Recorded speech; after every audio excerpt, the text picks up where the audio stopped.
Hai, Rizky di sini.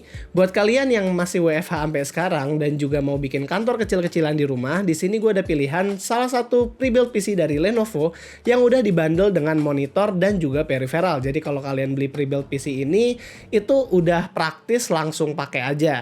Dan juga dia ada dua pilihan form factor, yaitu yang lebih kecil namanya M75S. Yang gue pegang sekarang, atau juga yang agak lebih gede yaitu V55T yang harganya juga lebih murah, dan ini ada garansinya yaitu on-site garansi, dan kita lihat kayaknya dealnya ini lumayan bagus deh. Inilah Lenovo ThinkCentre M75S dan juga V55T.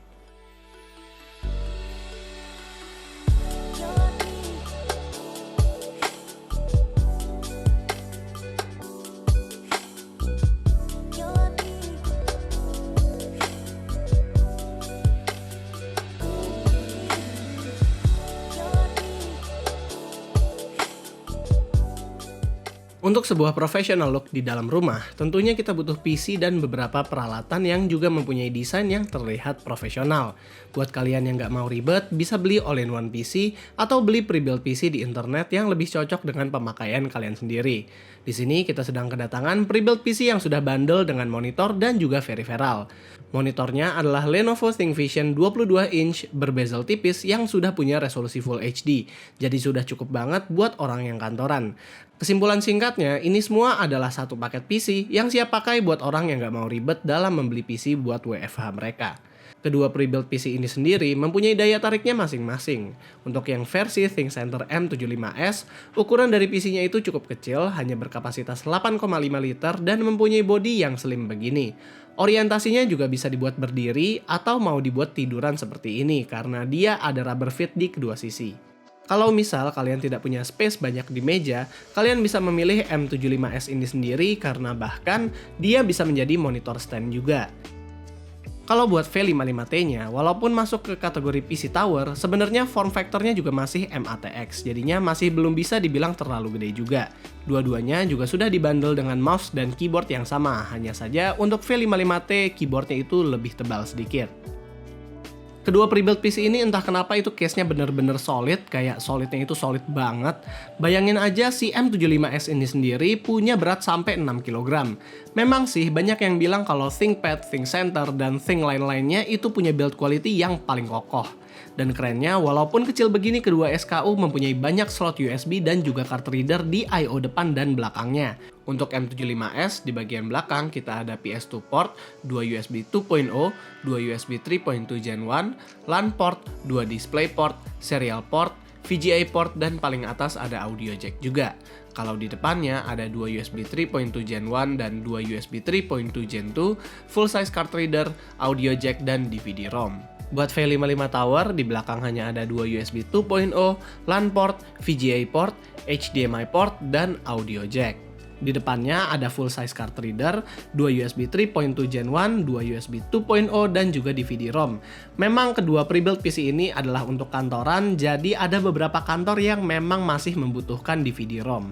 Kedua SKU ini sih, kalau misalnya kita lihat port USB-nya ya banyak banget sebenarnya, bahkan dibanding casing-casing yang ada, ini USB port terbanyak yang pernah gue lihat untuk sebuah casing kecil. Selain itu, kedua PC pre-built ini juga mempunyai koneksi Wi-Fi AC dan juga Bluetooth 5.0. Kalau yang M75S, dia juga dilengkapi dengan antena Wi-Fi dan juga HDMI to DisplayPort adapter karena PC-nya tidak ada port HDMI sama sekali, sementara monitornya hanya ada VGA port dan HDMI port saja. Kalau kita ngomongin soal spek, kedua pre-built PC ini mempunyai spek yang cukup standar. Buat M75S sendiri, speknya itu Ryzen 5 Pro 3400G, 8GB RAM, dan HDD 1TB. Kalau untuk V55T, dia hampir sama dengan M75S, cuma bedanya dia mempunyai Ryzen 5 3400G biasa, bukan yang Pro. Kedua SKU-nya sudah mempunyai 4 core dan 8 thread. Buat sebuah PC yang memang berfokus di produktivitas office, seharusnya CPU ini sudah lebih dari cukup. Sayangnya kedua PC pre-built ini masih belum ada SSD-nya, tapi di sini kita melihat adanya M.2 slot yang tersedia.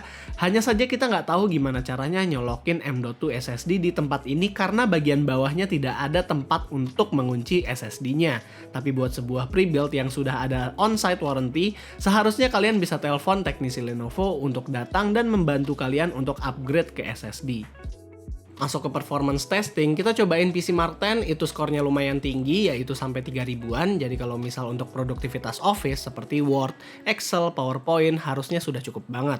Selain itu kita juga tes di Cinebench apakah CPU ini throttling atau enggak, dan jawabannya sih memang CPU-nya sempat throttling, namun bukan yang sampai mengganggu performa PC-nya banget. Selain itu kita juga cobain Adobe Premiere Pro Export Test buat kalian yang memang mau edit video. Memang kita harus akui edit video ringan di sini juga sebenarnya bisa, tapi kita juga menyarankan untuk upgrade RAM-nya ke dual channel dan juga menambahkan VGA card agar mendapatkan performa editing video yang lebih keren. Kalau buat gaming juga asal gamenya masih game ringan, sebenarnya bisa di PC ini. Kita mencoba game-game ringan seperti CSGO dan Dota 2, ternyata PC ini masih sanggup dalam menjalankan game-game tersebut, hanya saja masih ada beberapa frame rate yang stuttering. Di sini bisa terlihat dari lowest FPS-nya. Jadi kita juga mencoba untuk upgrade pre-build PC-nya menggunakan RAM Corsair Vengeance LPX 16GB dual channel dan mendapatkan performa yang lumayan oke. Buat gaming, frame rate-nya itu bisa naik cukup signifikan dan bahkan lowest frame rate-nya juga ikut naik. Begitupun saat editing video, export time-nya bahkan berkurang cukup drastis. Setelah ngomongin soal performa, bagaimana dengan suhunya? Tentunya karena CPU yang digunakan hanyalah APU dari AMD, tentu suhu dari CPU ataupun komponennya secara luas tidak akan terlalu hangat. Suhunya udah pasti adem-adem aja walaupun kita udah stress test dengan Firestrike. Terakhir adalah salah satu kelebihan dari pre-build PC ini yaitu efisiensi. Power supply yang diberikan ke kedua PC pre-build ini adalah flex power supply dan hanya mempunyai daya 210 Watt dan 180 Watt dengan efisiensi 85%. Bayangkan aja saat kita cek di wattmeter, di kondisi full load-nya aja PC-nya hanya mengkonsumsi daya sekitar 130 Watt. Begitupun saat idle dan juga desktop usage, efisiensi daya dari kedua PC pre-build ini harus gua acungi jempol. Memakai pre-build PC ini sebagai daily driver selama beberapa hari memang belum cocok untuk content creator macam kita. Tapi untuk seseorang yang workload-nya kantoran banget seperti admin, akuntan, back-end engineer, itu cukup cocok dengan unit retailnya. Ataupun perusahaan-perusahaan yang berbasis startup juga sebenarnya cocok kalau memakai pre-build PC ini karena bisa diorder sesuai dengan project.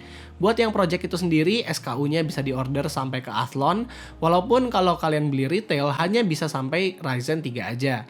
Begitupun dengan konfigurasi RAM-nya, dia bisa di-custom sesuai dengan order.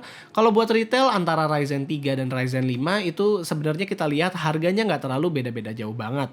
Tapi kalau gue sendiri, mungkin gue akan memilih versi Ryzen 5 langsung karena sudah 4 core multithread yang sangat membantu di multitasking.